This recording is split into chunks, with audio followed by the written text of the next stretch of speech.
They don't stay broke because they're lazy, or because they're dumb, or even because they don't care. They stay broke because no one ever taught them the truth. Not the kind of truth you find in textbooks or get from headlines, but the raw, soul-cutting truth that wakes you up at 3 a.m. wondering how your life got so small. The truth that your bank account is not the problem. It's the mirror.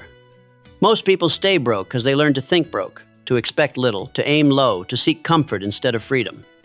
They were programmed not by conspiracy, but by repetition to live inside a mental box built by fear, handed down from voices they trusted.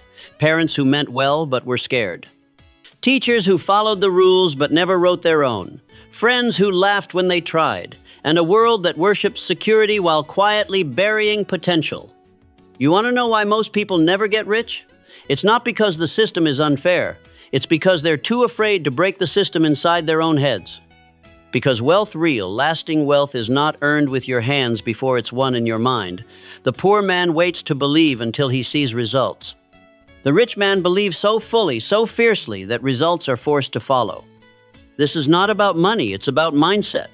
It's about whether you wake up each day reacting or creating, whether you've accepted someone else's story or dared to write your own, whether your thoughts are accidental or intentional, because whatever dominates your thoughts will eventually dominate your reality. Napoleon Hill said, "Riches begin with a state of mind, with definiteness of purpose, with little or no hard work." That's not a free pass, that's a roadmap. A warning that hustle without vision is just movement without meaning. That effort without belief is just exhaustion with a smile. But most people are stuck in a cycle of chasing pennies because they've never questioned the beliefs that built their cage. They were told money is evil, so they chase it in secret and sabotage themselves when they get close. They were told wanting more is greedy, so they shrink their dreams to avoid judgment. They were told just be grateful and confuse contentment with complacency. But listen, you can be grateful and still hungry. You can honor your past and still demand more from your future.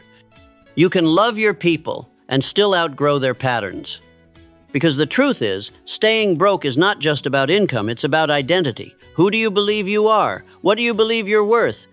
If you see yourself as someone who always struggles, who just gets by, who can't break the cycle, you will build your life around that belief like it's law. And the universe will respond, not to your hopes, not to your dreams, but to your standard. Change your standard, and your life starts to change. But that requires insight, painful, uncomfortable, liberating insight. You have to be willing to confront the lies you inherited. You have to get radically honest with yourself about the stories you keep telling. I'm not good with money. I don't deserve success. People like me never make it. Every time you repeat that, even in your head, you're building a prison. Thought by thought, bar by bar. Want to know how the wealthy think? They don't beg, they don't blame, they don't wait. They take responsibility for their outcomes. That doesn't mean they don't face setbacks. They do. But they don't let those setbacks define their identity. They don't say, this is who I am. They say, this is what I'm going through, and I'm going through it. That's the mindset shift. And once the mind shifts, belief becomes a weapon. Not a hope, not a wish, a weapon. You see, belief is the seed of every fortune ever built. Henry Ford believed he could create a car the average American could afford, and they laughed. But belief doesn't need applause. It needs endurance. Walt Disney believed in a world that didn't exist yet. Steve Jobs believed people didn't just need devices, they needed dreams in their hands. And every time the world said no, they dug in deeper. That's belief. But belief without vision is like fire without oxygen. It dies. So what's your vision? Not your job title, not your resume, your real vision. The life you would build if you weren't afraid, if no one could laugh, if no one could leave, if nothing could stop you. That vision, the one you buried, is your compass. Because vision pulls you forward when life tries to pull you down. It makes the grind worth it, the sacrifice bearable. It transforms discipline from pain into power. And discipline is non-negotiable. We live in a culture that glorifies ease, hacks, shortcuts, but you don't shortcut greatness, you build it, layer by brutal layer. Discipline is saying yes to your dream long after the mood to pursue it has left. It's waking up early when you're tired, saying no when it's unpopular, choosing growth over gossip, investing in what feeds your future instead of numbing your present. Discipline is what separates the people who look rich from the ones who are. Because action without direction is a trap, but direction without action is a fantasy.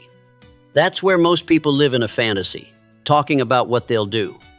One day, when the timing's right, when they feel ready. But the truth? You'll never feel ready. Because transformation is terrifying. It costs comfort, it costs certainty, it costs your old self, and most people aren't willing to pay. But if you are, if you can act before you feel qualified, before you have proof, before the applause, you become dangerous. Because now, you're not driven by circumstance, you're driven by decision. And when you take action with belief, with vision, with discipline, something sacred awakens: gratitude. Gratitude not just for what you have, but for what you can become. Gratitude that you were born with the power to choose, that your story isn't over, that you don't need a lottery ticket, a lucky break, or someone to rescue you.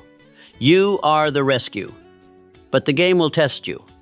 Adaptability becomes your shield. The rules will change, the economy will shift, technology will leap, and if you cling to the old while the world evolves, you'll be left behind.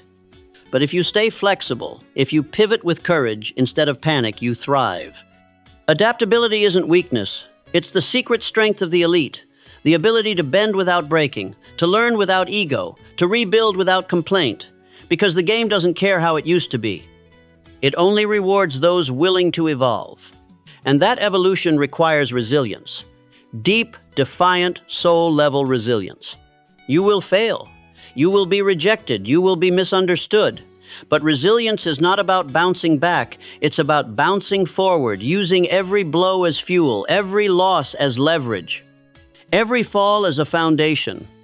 Thomas Edison didn't find failure 10,000 times. He found feedback. That's resilience. Abraham Lincoln lost elections for years, then changed history. That's resilience. Oprah was told she wasn't fit for television. Now she owns her own network. That's resilience. And it's forged in learning. Because the broke mind stops learning after school. The rich mind never stops. It devours books, conversations, mistakes. It studies patterns, mentors, models, not to impress, but to transform, to expand capacity, to outgrow limitations.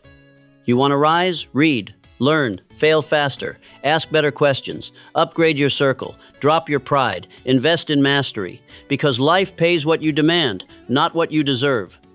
Here's the truth. Staying broke is not your destiny. It's a decision.